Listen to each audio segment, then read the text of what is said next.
ትንቢተ ኢሳይያስ ምዕራፍ 53 የሰማነውን ነገር ማን አምኖአል?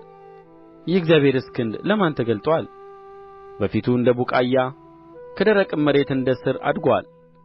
መልክና ውበት የለውም፣ ባየነውም ጊዜ እንወድደው ዘንድ ደም ግባት የለውም። የተናቀ ከሰውም የተጠላ የሕማም ሰው ደዌንም የሚያውቅ ነው። ሰውም ፊቱን እንደሚሰውርበት የተናቀ ነው፣ እኛም አላከበርነውም። በእውነት ደዌያችንን ተቀበለ፣ ሕመማችንንም ተሸክሞአል። እኛ ግን እንደ ተመታ በእግዚአብሔርም እንደ ተቀሠፈ እንደ ተቸገረም ቈጠርነው። እርሱ ግን ስለ መተላለፋችን ቈሰለ፣ ስለ በደላችንም ደቀቀ።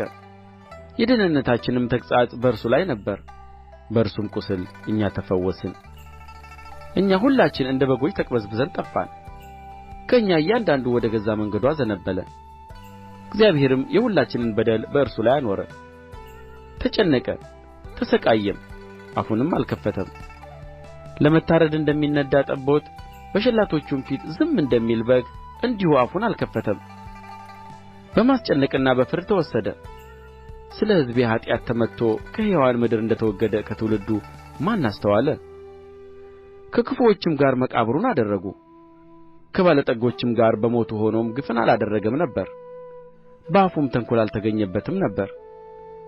እግዚአብሔርም በደዌ ያደቅቀው ዘንድ ፈቀደ።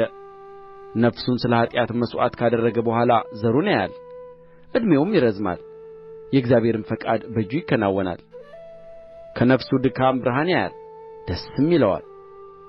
ጻድቅ ባሪያዬም በእውቀቱ ብዙ ሰዎችን ያጸድቃል፣ ኃጢአታቸውንም ይሸከማል። ስለዚህም እርሱ ብዙዎችን ይወርሳል፣ ከኃያላንም ጋር ምርኮን ይከፋፈላል። ነፍሱን ለሞት አሳልፎ ሰጥቶአልና ከዓመፀኞችም ጋር ተቈጥሮአልና። እርሱ ግን የብዙ ሰዎችን ኃጢአት ተሸከመ፣ ስለ ዓመፀኞችም ማለደ።